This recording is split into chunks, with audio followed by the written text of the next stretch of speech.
Good morning, brothers and sisters. It is 12:54 p.m. Central Standard Time on January 1st, 2022.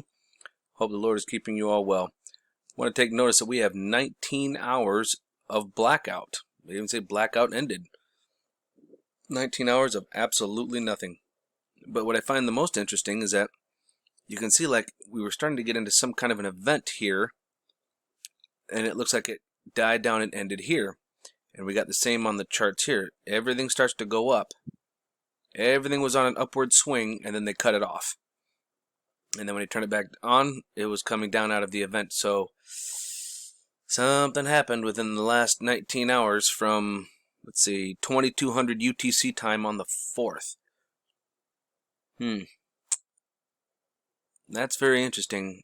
Well, that'd be, well, is that UTC time? It looks like it'd be 5 a.m. UTC time.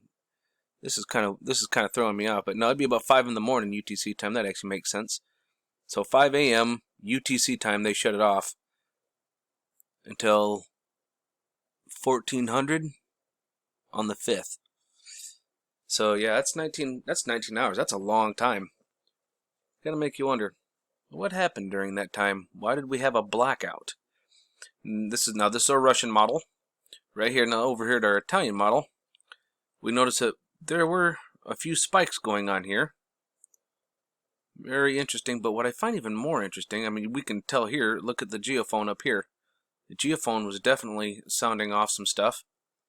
I have a feeling they turned the sensitivity down on it. But this is the one that gets me. What? This is our electromagnetic field. Okay, our chart here. But what gets me so much is not so necessarily these little red spikes that we got going up and down, but look at all of these patterns, this grid formation. Almost like you're watching the Matrix or something going, like what is all of this? You got little dots, you got spaces, you got dashes, you got like background humming noise. What in the world was that going on?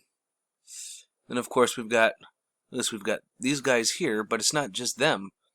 You've got it down here getting a little thicker. You got one here kind of faded. Then you've got some across the top. So one here, one here. It's like, what is that? There's our heavy earthquake location for the day. We are definitely over here northeast of Australia, up here into Indonesia, Malaysia, Taiwan, Thailand, up here into India, all along these tectonic plates. Here we're looking at a 6.0, 7 hours ago. In Indonesia, and we've got quite a bit over here in Vanuatu. Yeah, there was 4 of them that popped off over here. Lots of activity going on, and it's just going to keep getting bigger. These poor folks, these are in Indonesia, they're just not getting a break whatsoever.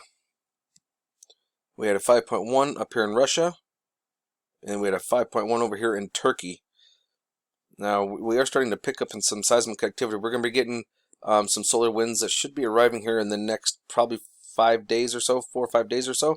So we could absolutely see an uptick in activity as far as volcanic and seismic activity.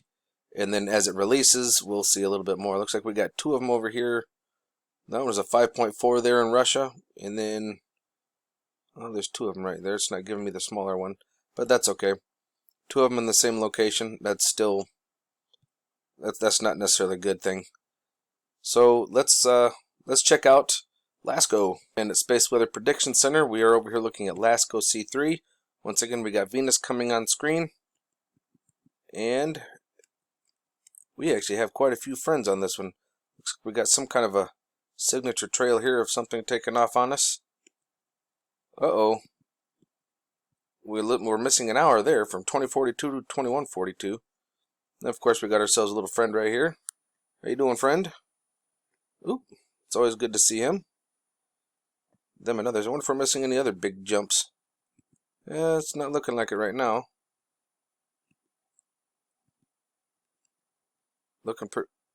Well, looks like we got 36 minutes missing there. Ooh, there's another friend right there. How you doing, buddy? Going up this way, got his trail in the little disc, the arm that's holding the disc. Ooh, looks like we got one down here, but that's kind of a funny trail, ain't it? That's weird. Yep. Oh, we got another one over here. We can see his trail behind him. Oh, there we go. There's about a half hour, 36 minutes there. Missing data. Uh-oh. Borg cube, been in the light. Oh, man. Come on. 4 hours and 12 minutes. Yikes. You gotta love that, don't you? Oh, we got another little friend right down here at the bottom. How you doing? Right there. We got a couple other little friends there. Uh-oh. 6:42 to 10:30. Oh, man, there's almost 4 more hours. These guys are killing me. Uh-oh. Borg cube cuts us off at 12:06. Yeah, see that? He's bending the light. He's hiding himself pretty good. It actually looks like he's right in here. He might be just on the other side of the disc where we can't really see him.